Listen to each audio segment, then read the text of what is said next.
What is going on, everybody? We are here with another Be the Exception episode. We are here with Wes Peters today. Wes, thanks for joining us. Thanks for having me. I really appreciate the opportunity. Yeah, for sure. Wes is a veteran, and he has also competed at the CrossFit Games on a Mayhem team last year. So he's just going to talk to us today about kind of his military background, how that helped him in CrossFit, and then his just kind of how he found CrossFit and got into it, and then kind of yeah, Wes, how so I guess to start it off here, how did you transition and find CrossFit in the military, or was it kind of just you stumbled upon it later on? Yeah, so I actually had a team leader. I was at First Recon Battalion out in Camp Pendleton in California, and I had a team leader out there who like grew up with Ben Smith, and so he was Oh, like, for real? just like, yeah, he was just like, hey, let's do like some of this CrossFit stuff. And so we would show up. We had these little like shipping containers full of, like a hit box. I don't know if they had those while you were in, but they had these little shipping containers full of like bumper plates, and there's like a rig Okay. inside.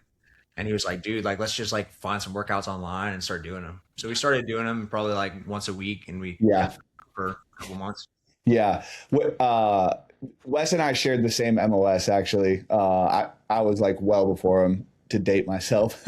But was it anyone that I would have known? Like was he in 008 to 012 at all, or? His name is Brian Newport. So he was a staff sergeant when I got on his team in 2019. So that would have been he probably would have Would have been joined close. 2010, 2000 Yeah. maybe. Yeah, he would have been close then. Yeah. Yeah. I'm sure we have some carryover of like dudes that we bumped into. But 100%. You know how small it is, man, and everyone kind yeah. of everyone. That's the Yeah. funny thing when you get into another like recon guy out in the world is like you know someone, you have someone in common. Right, right. Yeah, yeah. Okay, so he got you into it. You guys were doing just basically quad con workouts, Yeah. pull the equipment out, put it back in all the time. Yeah, yeah. And then I didn't really get into it. I never went to an affiliate until after I like was really starting to get out. Hmm. Um, I was dating a girl at the time who was like super into it, Yeah. and I wasn't really about it. I was like, I'll do this with my team leader, and we're just kind of broing out. But I had no interest in like going to an affiliate or like doing any of like your like more like CrossFit stuff. Like I was like, I don't want to do like jump rope, and I don't care about like handstand walking. Like I just want to do. It was like a very bro mentality of Yeah. like I don't care about that. I just need to do like I just need to be fit for my job. Yeah. Yeah. It was like the just breathe heavy. I need to be able to run like 10 plus miles. Like, yeah, that's sweet. So you started dating this girl and she brought you into the affiliate, or? Yeah, yeah. So she was a member at CrossFit Muse in downtown LA. She was a student at USC over there, Okay. and uh, and so she brought me into the affiliate. And dude, my first class was like squat snatches and double unders. Like talk about all the stuff that I never would have touched. And so I like show up to this class, and it's in the middle of COVID. So we're like, and obviously California's super strict on all their COVID restrictions. So we're like in a parking lot of this affiliate in downtown Los Angeles. There's like homeless dudes around the corner, like taking a dump.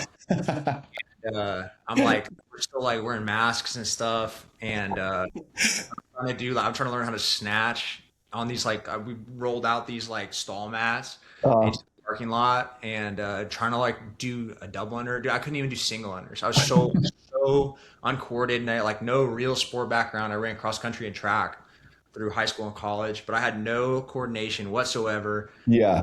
I'm just like couldn't squat, obviously with a barbell overhead. There's no way. And this coach is like, "Hey, I think you should like lower the weight." And I was like, "No, it's fine." Yeah. The typical like, no way, you're not telling me to like I'm not snatching less than chicks, dude. Like Yes, there's no way. yes, exactly, dude. Literally, literally. I was like watching like the 9 a.m. soccer moms of Los Angeles, just like kicking my ass in this workout. Dude, that's a wild start to CrossFit, like COVID in a parking lot. Yeah, yeah, very different, I think, than a lot of people's probably first experience. It was just like, yeah, it was weird for sure. Yeah. So did you keep going back to classes then, or was it just like, yeah. Okay. Yeah, the guy who owns the box there, his name's Rich, Rich Kitlaus, Mhm. and Rich, dude, is like an incredible coach. He's a great first coach. And I know I gave this guy like so many headaches as like a class member because he'd be like program percentages, and I'd be like, hey, sorry, I maxed out or whatever. Like I Yeah. was just like, you know how it is, man. Like the just like again very like bro mentality of like, oh, I just want to lift heavy things. I don't need like these percentages, this science stuff. Like I'm just gonna go in and kind of do my thing. Yeah. But he was really good at like he would come over and like strip my barbell in the middle of a workout and be like, no, you look like trash. Like take weight off and move better, you know. And that was a really good way to start.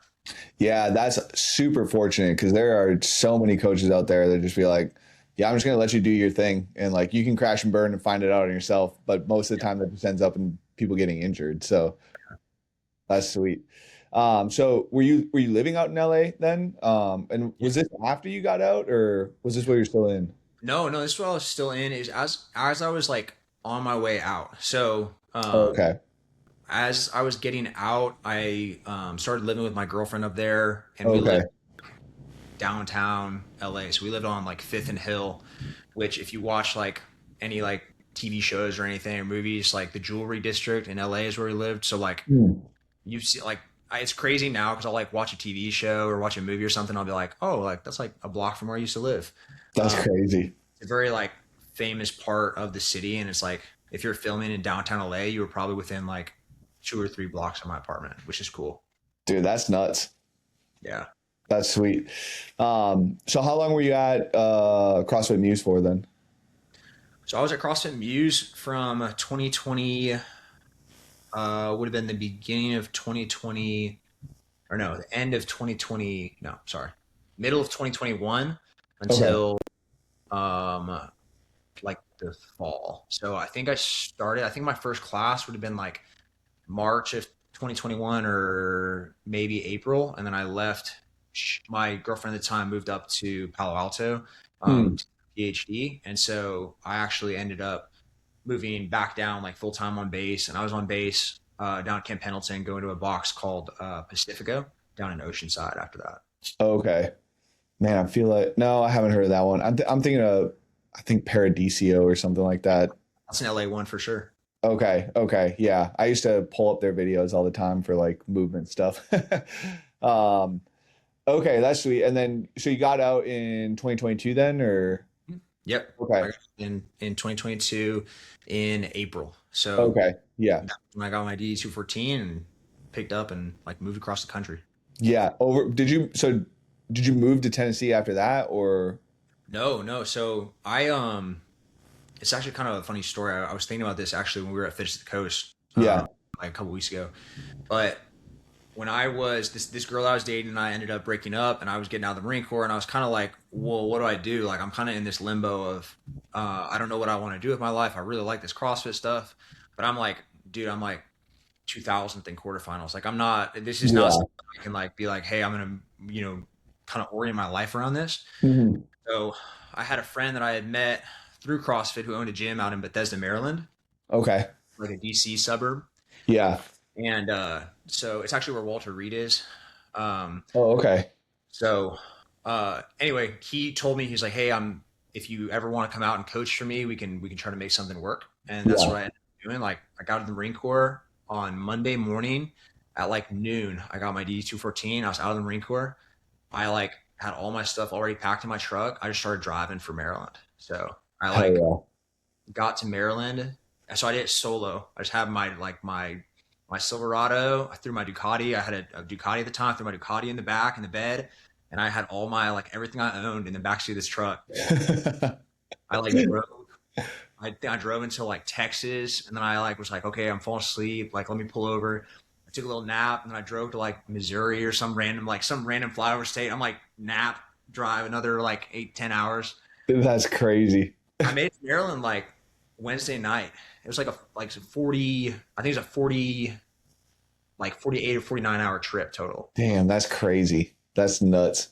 I had I I had buddies who when we went from Okinawa over to Second, and they lived in like Bellingham, Washington, which is like literally the corner of Washington State, Yeah. like 45 minutes south of Vancouver. And for whatever reason, like this dude decided to stay up there until like 3 days before he had to get like be checked in at this place. Yeah. He drove with his wife 50 hours straight, like no stopping, just straight driving. I was like, what the hell, dude? Bro, but you know this, like you know this from being in that community and like being around those people. It's like it's a different breed of people that will just like they'll do stuff like that and they like won't bat an eye at it. And they'll be Yeah. like, yeah, this is probably like this is probably okay. Yeah. But Yeah. like outside of the military or outside the Marine Corps especially, and they're just like, what? Like what was Yeah. going on when you made that decision? And you're just like, well, I could do it. And it's like, yeah, you could, but why? Like, why are you Yeah. doing Yeah. I know. I'm a buddy that went SF, and he like I still have like way more like Marine Corps mentalities than him. And it? Yeah. I said something to him, and it was like, I think they were asking if like you could do pull-ups off of something. He pulled up this pictures like this rickety ass structure. And I was like, yeah, for sure. You just gotta be careful about that. And he just starts laughing. He's like, dude, never let the Marine Corps mentality die. Yeah, yeah. It's like it is if it is possible, like you will do it. And it Yeah, doesn't yeah, matter. Like you're gonna do it. yeah. That's sweet. Okay, so ended up in Maryland and then started coaching classes there. And was that about the time that you're like, okay, I kind of want to get into this competitive thing? Like, did you do a local Yeah. comp there or?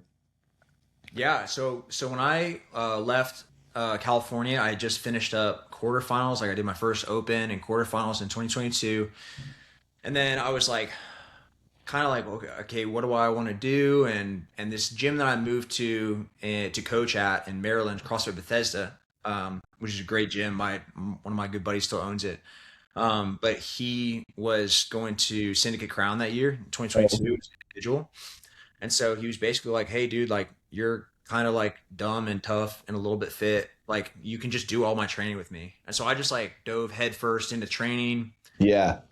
And I was still like getting rid of those like some of those like Marine Corps like habits. I was still drinking a lot. I was still like a terrible sleep, like going out, staying out. Yeah. And so I would always show up and he'd be like, dude, what did you do last night? And I'd be like, dude, it's fine, man. I'm good. I can work out. Yeah. I would show up and work out and he would obviously like mop the floor with me. And then dude, we went down to Syndicate and he was competing and the second day of Syndicate, he just like was having a pretty poor competition for him. He was just like not having a good weekend. And so we went out, like me and a couple of his buddies went out like drinking downtown Knoxville. And I Oh, remember this bar, it's like UT's graduation weekend. And so we're like talking to all these girls and like hanging out and drinking and all this. And I am at some point in the night, I'm just like, okay, like I just want to go back to the hotel. And so super terrible decision, totally drunk, get in my truck and I'm like, hey, I'm just going to drive back. So I drive back hammered. I get into the parking lot of this hotel that we're staying at and I like black out. I don't remember anything else that happened. oh shit. Yeah. And so this was like a catalyst in my life for like totally changing the way I looked at it. Yeah. The next morning, I'm like, I mean, I got back at probably, I don't know, 2 or 3 o'clock in the morning. The next morning, they're going out for the athlete brief that they're here for, obviously for Syndicate. And they come in the parking lot, they come out in the parking lot, leave the hotel. And I'm like blacked out, feet hanging out of my truck, like door open. Damn. Yeah. So my buddy, he like grabs me and he just like looks at me and he's like, he wakes me up. And he's like, bro, what are you doing with your life? Like, are you serious? Like, this is what you want to do with your life? And at that moment, I was like, damn, like, what am I doing with my life? Wow. It Yeah. was like a total catalyst to like change. And dude, I had a lot of stuff going on in my life at that point. Like, I did not need to be making any more poor decisions. I'd already, ruined a lot of good things for me. And Hmm. he just told me, he was like, bro, what are you doing? And it really made me think about it. I stopped going out and drinking, and I was like, dude, I'm just gonna like throw myself into this and see how like kind of how far I can take it. Yeah. Yeah. Man, that's fucking sick. That's a sweet story. Yeah, yeah. I mean, dude, I don't learn. That's like a theme in my life. You can ask my team leader, that guy Brian I was telling you about. I don't learn lessons easy, right? I have to like like get this like, and maybe that's the most like Marine quality about me is like you have to like hammer it into my head for it Yeah. to like make sense or for me to some of those lessons. But usually Yeah. Yeah. I mean, the stubbornnness makes both a good Marine and a good athlete, but sometimes it can get you into trouble, like a lot of trouble. yeah, That's sick. So like it was just a complete, 180 after that. yeah, You're like just throwing your life into CrossFit and like diving headfirst into it. yeah. And so I did I submitted an application. Or you're familiar with Metcon Rush, I assume. Hmm. So Metcon Rush at the time, they had like an application process where you like submit your quarterfinals finish and your open finish, and whether you'd been to regionals or some the games or whatever. And Hmm. they tell you like, oh yeah, you can come get an invite to compete elite at our competition or not. And so, dude, this is like how like young and dumb I was. I like am like 20, well, like 23 years old. I Yeah. finished like I want to say like 1800 or 2000 in the open and in quarterfinals. So I was Okay. not by no means elite at all. Yeah. And this competition was like they responded, they're like, sorry, basically you're not good enough. We're not gonna give you an invite. And dude, I took it like personal. I was like, oh, they don't know like I am that good. I'm gonna show up and show them like next year I'm gonna get the invite or whatever. Uh, So all summer long I'm just like training like so hard. This is like you're gonna love this as a coach, but I was following a full like Catalyst Olympic lifting cycle yeah. called it was called Alyssa's Heavy Single Nightmare. And it's just like this is it's like a Bulgarian program. So I would go in Just every like day. maxing out nonstop. So I was doing that, and I was following Mayhem Competes games track for the Metcons. So I would Hell go yeah. in, I would max everything out, and then I would just like be doing like 45-minute long like running, toes to bar, like all these crazy workouts. And I don't know how, but I didn't get hurt, and I Okay. actually like I mean, this is I think I got the denial in like May, and Uh-huh. so then like July rolls around, probably 3 weeks before the event, and they're like, "Hey, we're back filling. Do you want to come to our event?" And I'm stoked, right? And I'm like, "Yeah, I'm gonna show these Hell guys." yeah. Yeah. And so I showed up to the comp, and I was in the first heat. Like I think I was in like lane 9 of heat 1 of 3, Okay. and you had some good guys in semifinal or at the competition. Like you had guys that had been at semifinal level. Like Ray Romanek was the guy that I was coaching for and living with at the time. Lee Sharoom, who just got third at the games last year on a team and had been to Hmm. semifinals individually. Evan Tristan Farr, who had been to semifinals a bunch of time, Hmm. and Ethan Helbig, who went individually, obviously in like 2018. Yeah. And so I'm like showing up in this field, like, yeah, I guess if I like, make top 15 of this 30-person field, like I'll be pretty happy with that. And it was a 1 day comp at the time. And I finished the first event, PR'd my snatch, and just having like a good day. And I'm Hmm. like, okay, hey, I moved up a heat. And so I'm in the second heat of 3. And then the next event comes around, and it's like all this stuff that I've been like all the mayhem programming that I've been doing, a bunch of toast bar, a bunch of handstand walk. And so it's like toes to bar and handstand walk. And I'm like, oh, cool. Now I'm bumped up again. And so now I'm in like the last heat next to all these guys that I'm like, I don't know. I do not belong at all. And Yeah. so last 2 events I like did all right in, and I was just like super high on like riding this like great competition. Like it really lined up well for me. And so I end up finishing fourth and tying with Ethan Helbig. Damn. And Yeah. in your mind, right? Like this is like you get this like you're a brand new competitor and you're like, okay, I just tied with an individual games athlete.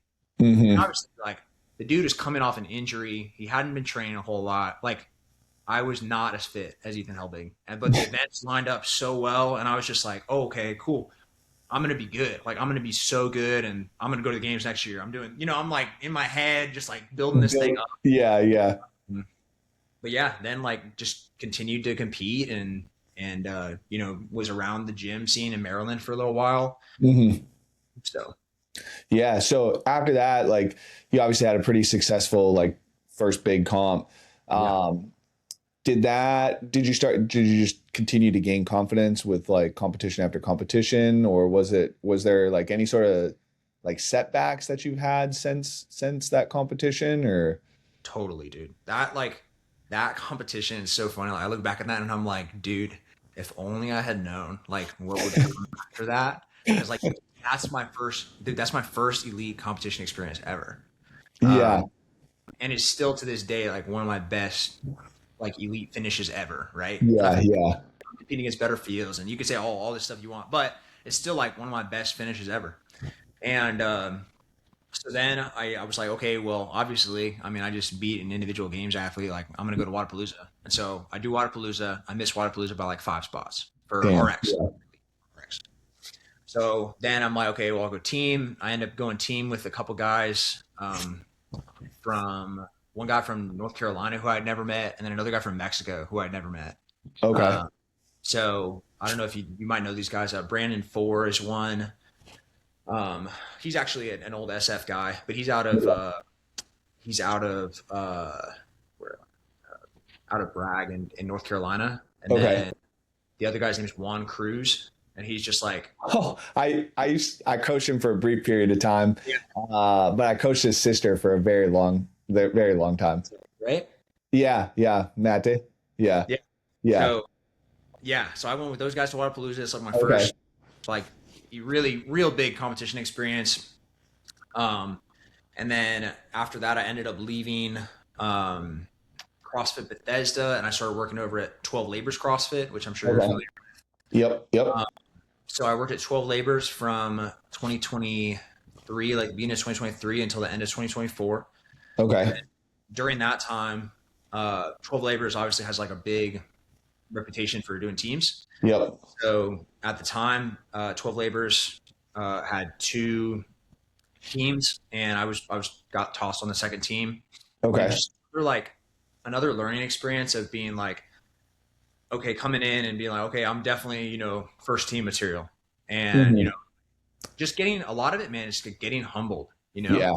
being like, okay, you're not there yet, or maybe you're missing this piece. And it's like, so in terms of setbacks, like the first setback is like, okay, hey, you're not good enough for the first team, so we're going to throw you on the second team. Mm-hmm. So 12 Labors at the time was like this kind of, it was crazy, man, because you have all these guys that are like ending their careers and then like starting my competitive like career.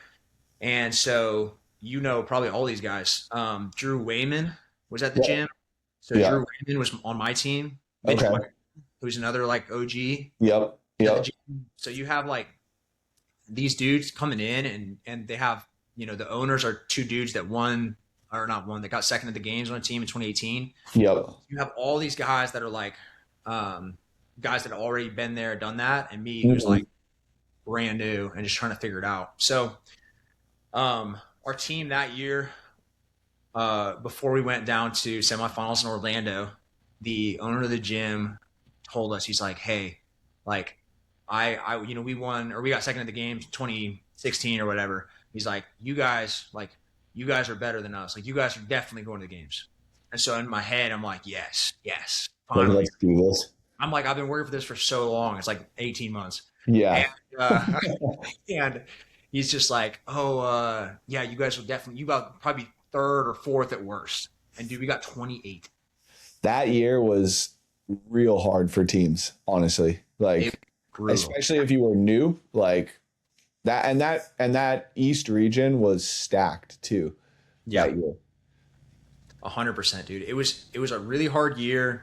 And it was just like, for me, my first ever semifinal, and I'm competing again, like with Drew Wayman. Like, this dude's a legend. This dude's like leading Matt Fraser on day 2 of the Central Regional in 2018. Yeah.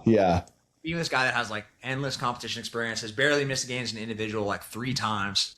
And I'm just like, never been to semifinals. And so the first event, I just like bombed, dude. I did terrible. What was that event again?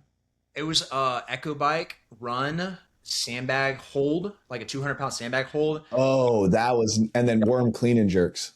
And then worm clean jerks. Yeah. Yeah. Double sandbag hold, double under, right? Yep. Yeah, that was a nasty event. That was, dude, it's brutal. So then anyway, I was like super pissed off, right? Because I'm like disappointed in myself. I'm like, okay, I wish I did better in this event. And so I'm like so angry and so like kind of like just distracted that I don't do a thing until the second event. Like I just didn't eat a single thing. And we're talking about like a 25 Oh, minute shit. long endurance event going Yeah. into a super intense like gymnastics and thrusters event, ring muscle up, bar muscle up, And thruster. that one was gross too. Like those turnarounds are just nasty because you already had your like grip and biceps fatigued, and then you're going into doing more muscle ups and like front rack stuff. Totally. So then, dude, I totally like that one. That's probably still to this day like one of the worst workouts I've ever done. And just like I'm on the floor, bro. It's like a 15 minute, I think it's a 15-minute AMRAP. And I'm on the floor during this event, laying on the floor like 8 minutes into this workout because it's 1-to-1. So while the other pair is going, I'm like laying on the floor like I'm so messed up. Like I cannot possibly do another ring muscle up. Yeah. And my teammate Carly, she's like yelling at me. She's like, "Get up! Like, what are you doing?" And I'm just like, just all like, it's like a scene in a movie where you're like, where you like wake up from a grenade going off, and you're just like everything's kind of blurry and like ringing. Like Yeah. that's the feeling, and I'm like, what is happening? And so was another huge like step back, and then um, throughout that year, like I had some cool experiences after that. I got to go to Crash Crucible, which was awesome. Mhm. And JR does a really good job. And then the following year, after going team with the people from 12 Labors, we were like, okay, well, we're a lock. We're going to go back and do really well. And one of our girls got hurt. So we're like Mm. scrambling around at the last minute. We end up finding a girl, and that girl just like didn't really work out with our team. And so we're in the middle of quarterfinals, kind of finding out all these things about this other like female athlete we brought on, like finding out some of her weaknesses and stuff because we're scrambling like right before the open to try to figure it out. And so we find that out that all these kind of holes or maybe stuff that Mm. about exists in the middle of quarterfinals, and so we don't qualify Dang. for semifinals. Um, and that was like, dude, devastating because I was like, Yeah. I haven't experienced. I mean, at that point, everything in my career, like CrossFit wise, had been like really linear. And like, Yep. I make quarterfinals, the next year I make semifinals. Okay, this year I should make the games. Hmm. Hmm. This year I should be close or whatever. And this was like such a smack in the face of like, no, like your season's over. Like you don't even get to compete in person. Yeah. Yeah. Dude, it's a brutal feeling, but it's like something that's so necessary for like it to one to find I think to find out if you genuinely want it or not. Yeah. And then two to just catapult that fire that it creates like exponentially further. Yes. Yeah. So after that, it was like I just had I had a moment of like, well, yeah, do I want to do this or like, is this really important to me? And then I was working with my coach Jake at the time, and he was like, "Bro, like, just do the Indy semifinal or the Indy quarterfinal because it was right after that." Hmm. And I went into the individual quarterfinal, and I was like, "Nothing to lose. I'm just like, just doing this for fun." And I end up like in a qualifying position for syndicate that year. And Oh, so damn. Okay. then I'm like, okay, well, I just had this like super low, and now I have this, okay, I have this opportunity to go individual. It's a really big deal. I'm really Hmm. stoked about it, and thank you. And and then at that point, I'm like filling out my uniform questionnaire. I'm like Yeah. doing stuff to prepare to go individual. Um, and that was the year with all the box step up penalties. Yeah. Yeah. I was just about to ask, did you get hit with the penalty? Yeah. Yeah. So I got hit with a penalty, and I got bumped down 5 spots out of qualifying. So Okay. from like a near miss on team to then like a near miss individually was like, dude, it was like two smacks in the face, like back to back, Hmm. which really sucked. Yeah, that's tough. That's tough. Yeah. So what were you just like hoping for a backfill spot at that point, or were you just like, all right, Yeah. like let's just prep for next year? Yeah. Yeah. So I did a whole like, my coach was like, hey, let's just do like semis prep like you're going. And so I prepped up until probably like a week before the competition, like I was going. Hmm. Um, and then at that point, I was like, well, I'm not gonna, get this backfill. I'm not at this point. And I was kind of keeping track. Like obviously, North America East and the East in general is like a pretty small region. If you know a lot of the guys, kind of in that range of like the top 60 or 70 guys in the region. And so I was just Hmm. talking to the guys, hey, Are you getting back? Have you got any news or whatever? And there were a couple guys ahead of me that I knew that hadn't gotten anything, and so about a Yeah. week kind of stopped prepping. But I went down to cheer on the other 12 Labors team that was down there that had qualified for syndicate, and so Mhm. I'm sitting there in the stands, dude, like super sad panda, like being Yeah. like, "But I'm missing out on this. I should be Good. here." This like Yeah. great of emotions. It fucking sucks. We missed Yes. out on yeah, we missed out on the games on 2015. In 2015, we went 14, missed 16, Yeah, and like I didn't even watch the games in 15. I was like, no, I can't do this. It's, dude, it I sucks. mean, more power to you for going down. That's that's impressive. Yeah, I just wanted to go and like support the team, and I had a lot of good buddies that are like a couple good buddies that are on the team, and Yeah. so, but that was cool because that was really a catalyst of like, okay, well, if I want to be at the next level, this is kind of where I need to be at. These are the guys that I would have been Mhm. competing against if I was here, Yeah. um, and that standard, uh, for me at the time, I was like, oh, yeah, I want to go individual next year. Like that was my Hmm. plan, and the standard uh, at each level of competition is vastly different. Like Hmm. talk about, I mean, I even talk to individual games athletes now. Some like my good friends that are individuals, and they're like the difference between the top 10 and the bottom 10 is like huge. Yeah. Not Yeah. even it's not like oh they're all incredible, which they are. They are all incredible athletes, but it's like there are different leagues even at that level of Hmm. top 30 people in the world. Yeah, yeah, yeah. I think it's always been that like you always have different like levels inside of the levels. Um, but yeah, it is. I mean, you can tell like the bottom 30 at the 30 to 40 at the games is a different athlete than the top 10 for Yeah, sure. a hundred So, percent. So uh, learning that level was cool at Syndicate, and it really led me to like change the way I trained leading into the fall, and that's what eventually had me moved out here. yeah. So fall of 24 is when you moved out to Cookville. Yeah, so I moved here in November of 24. Okay. Yeah. Yeah. And was the plan to go team always when you moved out there, or were you trying to still make a bid for Indy? No, not at all. Actually, I was really like super set on doing individual, and I had we had a plan. I had a plan with my coach to just do that, and that's what we wanted. And so when I came down here in November, December, I was kind of training by myself and doing all these things, like all individual training. Hmm. Dude, the first day, not the first day, I think it was probably the first week I was here. This is like a real like mayhem story or like a smack in the face of like, okay, hey, welcome to mayhem. Is I was here and I'm doing a workout that was like legless rope climbs, strict ring muscle ups. My coach he loves strict ring muscle ups, Yeah. and it's like strict ring muscle up, legless rope climb. And I sat there and I'm like probably 5 sets into an 8 or 10 set workout. And I sat there and I failed strict ring muscle ups. And it was me and Rich in this huge, like the mayhem main floor. Like I wasn't in the athlete facility. I hadn't like made my way back there yet. And so it's just me and like the goat, like in this whole gym. And I just sitting there like failing strict ring muscle up after ring muscle up after ring muscle up. Fuck. Like cussing out my coach in my head. I'm like, why? Why would you do Why this to me? would you do? Why would you embarrass me like this on the first day? Like my first week there, I'm like, you got to be kidding me, dude. Like I could have like after hours and done this or something. Yeah, yeah. Damn.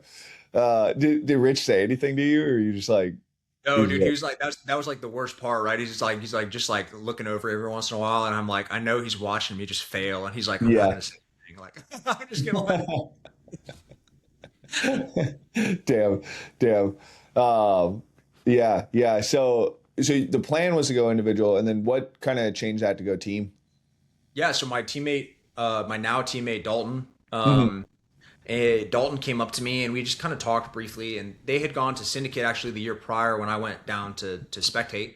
Okay. And there was a member of the team, the member that I like replaced, Hmm. had like some health issues during Syndicate and ended up Hmm. like they ended up withdrawing from the competition. So they were looking for someone else and they were kind of on the fence about if they were even going to do a team again. Hmm. Dalton came up to me and he just asked me, he's like, "Hey man, like, are you interested in doing team?" And honestly, if I had been asked by like, I'd say like probably like 90% of other people, even here, I would have said no. But Dalton's an old 11 Bravo. He Yeah. like did an Afghanistan tour, and we just like, dude, we just like click. Like we Yeah. just works. And I have like an absolute blast training with Dalton. Like if Yeah. it was like me and Dalton and we could do pairs or something like that, like I would do it forever. We just have Yeah. like so much fun together. We have the same sense of humor, same taste of music. Like it's a blast, man. So he really Yeah. convinced me to go team. That's sick. That's sick. And then, so last year was just top 20, the open, right? Like top 20 qualified out of the open, right? No, so the last year the qualification process was you have the open, which directly qualifies you to online semifinals. That's right. Okay. Yeah. Yeah. And then top 20 from semis went, right? Yep. Okay.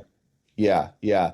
So this year, obviously a little bit different. Like they have the in person. Are you guys going to try and go in person this year then? Or are you guys just focused on online? Yeah, so we're going in person this year. Last year, I think in person probably would have been a little bit worse for us. Uh, Hmm.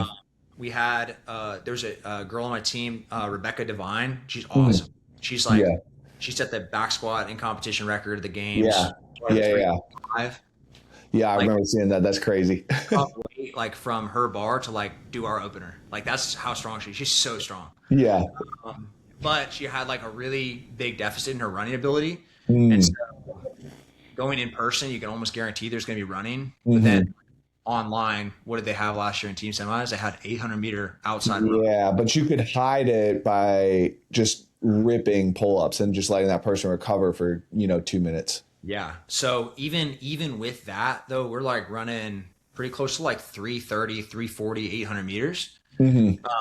which like it's just not like even we were a pretty good team at like gymnastics, pulling gymnastics, but Hmm. we weren't able to we weren't able to really crush that workout, and so we end up missing the games by like 1 point. So we got 21st. We missed the games by Oh, yeah, and then that whole week we're like waiting for them to do video review and like to hear something, and they never did any video review.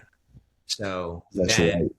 we're just like, okay, well, I guess we're not going to the game. So we all kind of went our separate ways, like not in any like not maliciously at all. We all were just like, oh well, we'll kind of do our own thing this off season or whatever. And so people were Yeah. doing.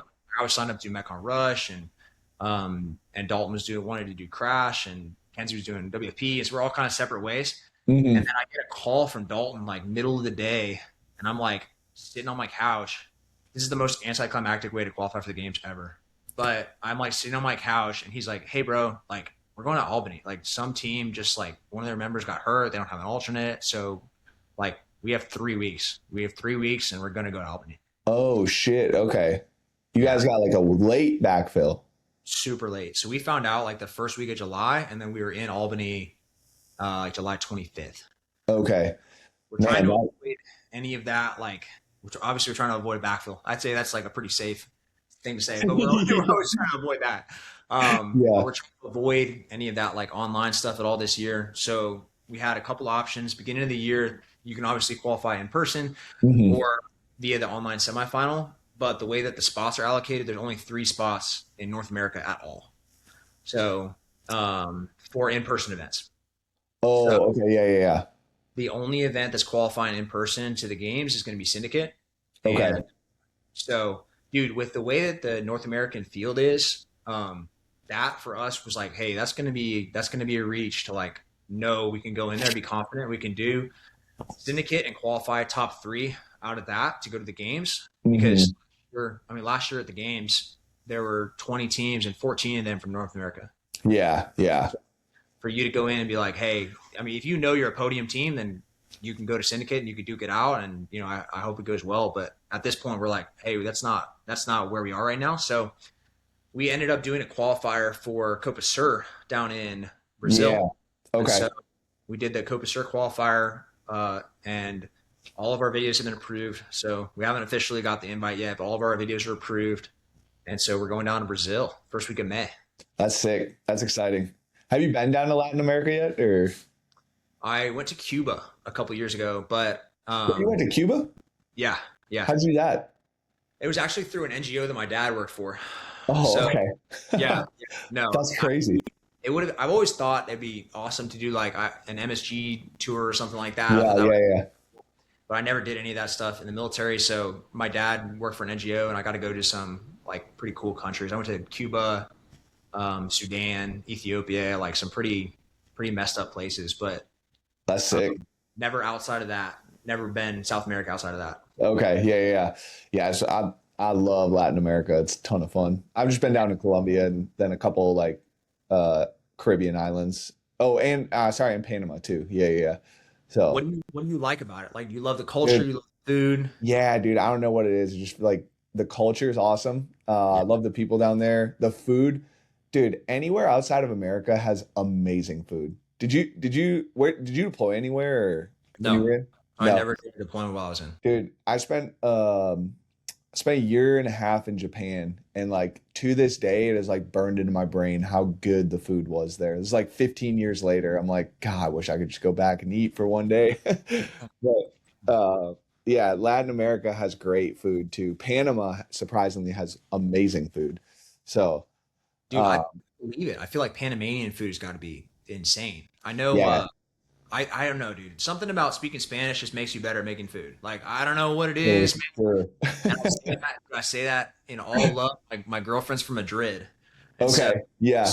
you like, dude, she would go home or to her home for like holidays and stuff, and we go Uh back to Madrid, and the food is like insane. just I, fire. I don't Yeah. know what it is, man. Like, you go to like a crappy like fast food place, and you're like, this, how is this fast food? Like, this is like, so, Yeah, yeah, yeah. So that's gonna be sick. I'm headed down to the Latin Masters with one of my athletes down in Colombia. So is do that that in Wichita? Medellin.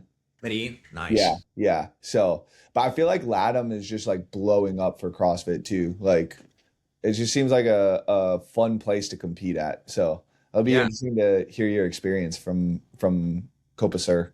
Yeah, we're excited about it, man. We talked to we've got a couple Brazilians up here at Mayhem, obviously. Yeah. Guy, and then Enrique Maria just moved here as well. Okay. The games individually this last year, he won Copa Sur Okay. 25, and so having those guys here and like having them tell us like about Copa Sur and kind of the atmosphere and stuff is pretty cool. Yeah, I bet a little inside track to it. Yeah, yeah. I'm like stoked, dude. I think the two events that I would like was like, man, I would love to go to these two events. Just like selfishly for like the atmosphere Mhm. are Tour and Torian. Those are the two events that I'm like Okay. really, like sick to go to because I feel like the Yeah. crowd's awesome and the energy is really good. Yeah. So Yeah. Torian definitely seems like it is just like it's like the whole experience. You get like a spectator experience with it, and you get and like everyone's there for the athletes. Like it seems like it's like the real deal. yeah, Yeah. Have you heard anything? The only other place like I'd like people to go to so that I could selfishly travel there, yeah. all my athletes, is the Renegade Games in South Africa. Like I think that one would be sick too. Have Dude, you? I haven't heard anything about it at all. Same. Honestly, obviously I knew it was a semifinal and stuff, but it's I don't know, dude. International competition, like I feel like sometimes there's just more, maybe there's more hype around it. Maybe it's people have less experience to like see higher level athletes. Like here in the US, we're spoiled. And I know everyone talks about that. It's not like I'm not breaking any ground with that, but we're so spoiled, like getting to see top level athletes almost no matter where you are. Like if you're in the central US, you can go to Syndicate or you can go to Mayhem Classic or on the Hmm. West, you have Legends now and NCC and Hmm. it's just I don't know. I don't know what it is, but those international crowds just seem like they're like so much more stoked to see CrossFit. Yeah. Well, I mean, like Europe just, I think, likes weird sports in general. I was talking to one of my athletes about this. Like, they just seem to like more of the obscure sports in general. And I feel like CrossFit or like fitness in general fits that. Yeah, Um, like, dude, like, whatever you think about WFP, but like their finals over in Europe were like the stands were packed, like packed. Um, and like you wouldn't, for all intents and purposes, like I'd compare the finals of WFP to like it'd be like in between the games and like a sanctional, I would say, or like a semifinal. But like, dude, they were like sold out stands. Like you barely get that for a semifinal here. Yeah, I think over in Europe it just seems like and Torian too, like it just seems like they're way more hype about CrossFit. So it'd just be like sick competitions to go to at least. Yeah, I think it's cool to see. I mean, dude, performing and competing in like a sold out stadium is like, dude, that's like a CrossFit dream. You know, like Yeah, you don't dude. have a lot. Yeah, I feel so bad for people like growing up in the sport right now because like man, the tens were just insane. Like we pretty much had a sold out. I don't know if you've gone back and like watched videos at all or like heard anything, but it was at the Home Depot Center back in the tens up until 2016, and we basically had the soccer stadium close to sold out. And it was just like why, like for the teams were doing that. It was just like wild to have that many people cheering for you as you're like doing these workouts. It was, I don't know, it was a very cool experience. So like it'd be awesome if you kind of got that opportunity too to just like feel what that's like. Yeah, yeah, man. I think that'd be sick. I think that's why like sometimes I've thought about this even like with local competitions. Like if you go to an awesome local comp and you can be inside an affiliate, it's just like like Yeah. barely walk in room, and I've competed like that before at like Recon competitions that like you'll never hear about outside of like 20 square mile radius. But like Mhm. the energy in there is insane. Just Yeah. like filling up a stadium like that, I can't even imagine. That would be so cool. Yeah. Yeah. Yeah. So yeah, that'd be sick. So I guess other thing that we kind of wanted to get into is just like how your like military background like has helped you inside of like being a competitor in the sport. Yeah, yeah. I think it's a lot. I mean, dude, there's a lot of like dimensions to it, as you know. Like Hmm. we obviously have the same background in terms of that. We were kind of probably raised by some of the same people in that. Yeah. Um, and I think it's interesting because there's a lot of lessons you learn in that will follow you no matter what you do. Hmm. Um, I think that the biggest thing in CrossFit is like learning how to be able to suffer well for a really long time. Hmm. I think in like especially in BRC, for example, right when you're going through recon, the basic recon course, you're able to learn how to suffer really well for a long time. And it's not Hmm. like a workout, right? Not like a 30 minutes, not like an hour. It's like you can grind through seasons of life or Hmm. really fun things going on to be able to achieve. You learn how to like lock in and focus. I was talking to someone about that the other day. And you probably have like a similar experience, but when you're in BRC and you're like going through patrol phase, that's your whole life. You're Yeah. not worried about like what you're doing on the weekends if you have weekends. You're not doing about what you're doing on the weekends. All you're worried about is like eat, sleep, breathe. I need to pass this test, controls, all that. Yeah. And that is something that like a lot of people can't do. You can't like learn how to suffer over an extended period of time to achieve something. Hmm. Yeah. Yeah. No, that's a really good point. And like it really does teach you how to be a professional early on in your life, which is like it's super beneficial for CrossFit because like it is a year-round sport and like you might be doing a little bit less, but it's not like you're, going off for a 3 month escapade doing whatever you want to do. Like you're training, if you want to be the top of the top in the sport, like you're training year round and like you get a month of maybe some easier work and then it's right back to dialing it in for the next year. Yeah. It's crazy too because you think like I think another thing it teaches you is like getting rid of like moderation, man. Like you don't have we're not taught and this sounds like cheesy, but you really aren't taught like moderation. Hmm. Whatever you do, you go 100% anything back. You're not like saving something else because that's not how you achieve this high level of performance. Or that's not how you achieve you know. So I think that like it's really cool because like I think my favorite like comparison would be when you're in the middle of like right now I'm in a build for Focus. And in this Hmm. build for Focus, we're like 10 weeks out. There are things that I like put in my life and like restrictions that I put on myself And I'm like, I can do this for 10 weeks because I know that this like extreme discipline, this extreme like focus is going to pay off in such a big way. And that I think is rare to come by when you don't have a sport background at a very high level in another sport, or something like the military to teach you that. Like, hey, I need to go to bed. I got an alarm on my phone. It's like, hey, 10 o'clock, it's time to go to bed. Yeah. I'm eating every single thing I'm eating, I'm tracking, like all of these things, like that extreme discipline of sleep, recovery, training, all of that, and then still trying to like make a living, like all of Right. that, like it's hard, man. And especially when you go to the games and it's like, dude, the games this year, this is something that I think is like hilarious. I made more money at Finish the Coast than I did. Like, how crazy is that? Like, Yeah. all year to go to the games. And I understand, like, there's not unlimited money. I'm not saying Right. paid crazy salary or anything crazy like that, but it's like you grind. Every CrossFitter's dream is to go to the games. So Yeah. you spend all this time, all this hours, all this money on coaching, all this whatever, and at the end of the day, it's like, okay, hey, I think I made $700. Like I made $700, and then dude, I didn't make anything. Like I paid for the games, and then I got a $700 check. Yeah, yeah. You're still that negative. You're still way in the red. Uh, Yeah. so it's like that amount of discipline for something that doesn't have like something like a reward that people really understand, right? Like Yeah. Yeah.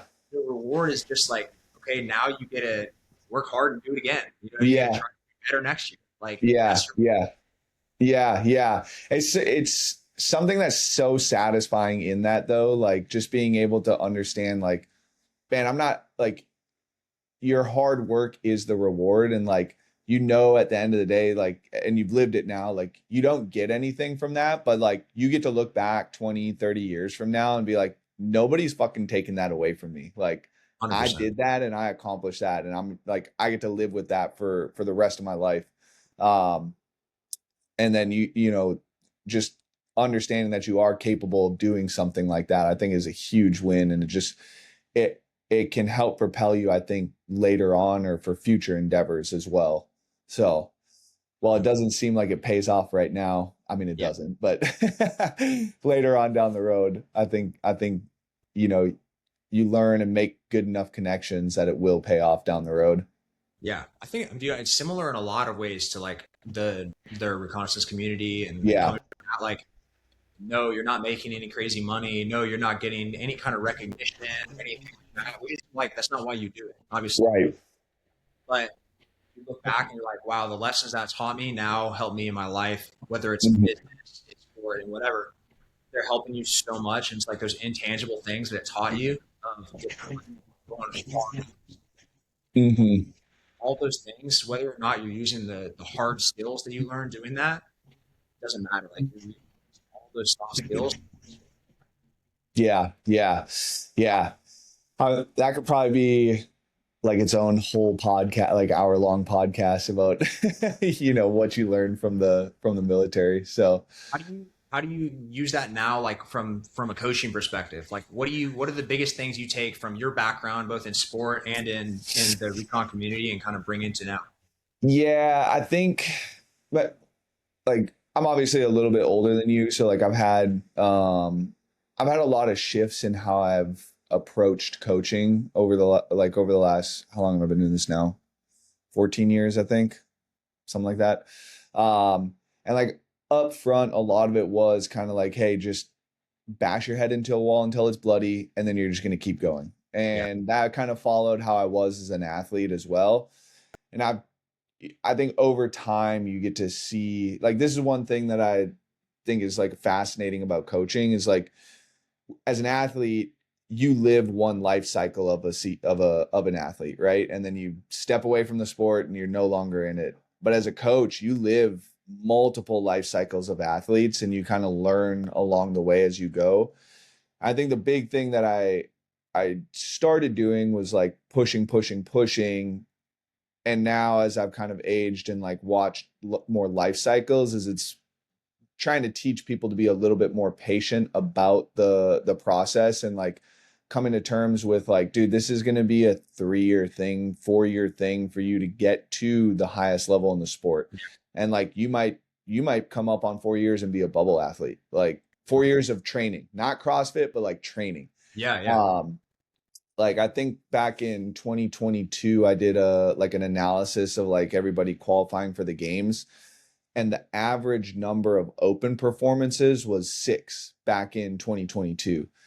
So like it takes you 6 years to even just be at the highest level in the sport at a minimum, right? Obviously there's some variance there, but Yeah. I've tried to teach from a little bit more of like a patience standpoint and having some more longevity in things. But I think the big thing that I try and help people understand from like the military time frame is like if you're committing to this, and I think they have this somewhere posted at in BRC now at the new compound. I was in the hooches like up Yeah. behind the schoolhouse. But I think it's like somewhere it's posted like all it takes is all you've got. And like I try and teach people and like get people to live by that motto now is like if you're truly chasing this endeavor, like you have to give it everything that you possibly can. I I think you were saying this, but like at Fitness of the Coast, but like the sport doesn't love you back. Like you're gonna you're gonna give you everything you have, and you're not gonna receive much of anything in return. But at the end of the day, you're gonna accomplish something, and you're gonna learn lessons that will help you later on down the road in life. And like you're gonna look back at your time in this and not see disappointment or like sadness or anything like that, but you're gonna see hard work, dedication, and you'll see accomplishment at the end of that. Yeah, I think you see that too. Like even in the recon community, you see guys, and it's like, what do you miss the most about being on a team? It's probably the same thing I miss most about being on the team, right? Which is the guys, the team. Yeah, You know, 100%. I think the same thing is true in sport, right? You don't miss like waking up early and getting in zone two. You don't miss like you miss the people and the times you had with those people, and in the same way with the military, you don't miss like the certs. Like, no one cares about how many certs you have or how many courses you graduated or whatever. They care like, okay, were you a good teammate? Were you a good dude? And Mm-hmm. something I try to remind myself of frequently is at the end of the day, no one's going to remember what place you got at Fish to the Coast in 2026. Yeah, No one's going to remember, maybe someone's going to remember, oh, you went to the games, or someone's going to remember, oh, you made it through BRC and you were Recon.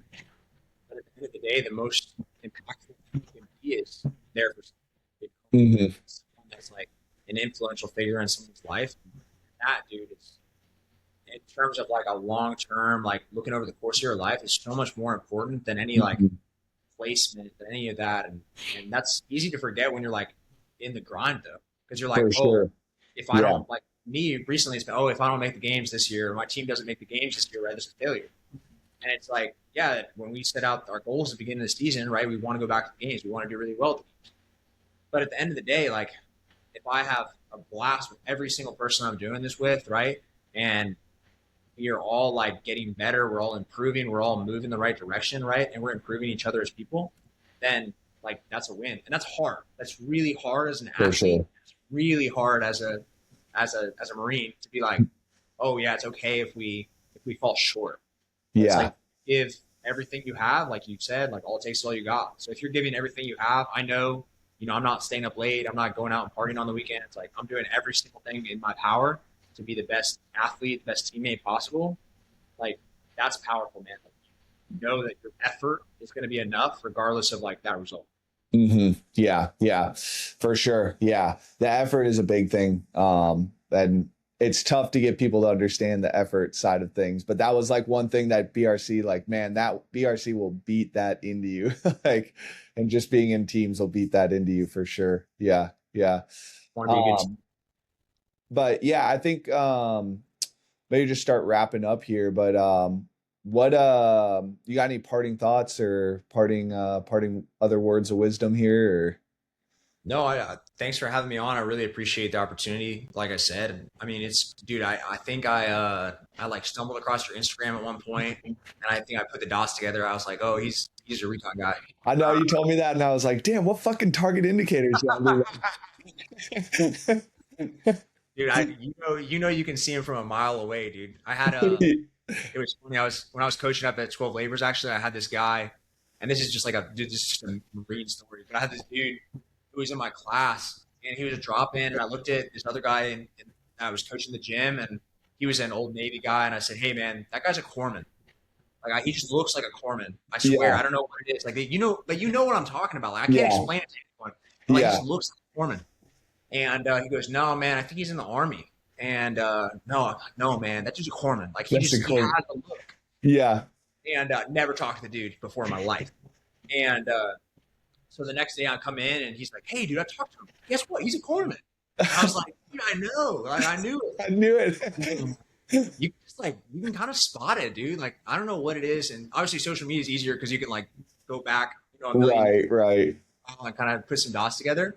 Yeah. But it's just unique, man, to have that connection with someone, to have like two connections like we talked about before we started. Like two of the biggest things I accomplished in my life so far have been, being a recon Marine and going to the games. Yeah. And I joke with your boy Ryan all the time. I said, dude, like Kyle took it from me, dude. He's the first recon Marine to go to the games. I think there was somebody before me back in like the 2011, 2012 time frame. I can't remember who it was. I know there was the Drew twins from Alabama that were really good, but I think there was somebody before me even. I just can't remember who it was.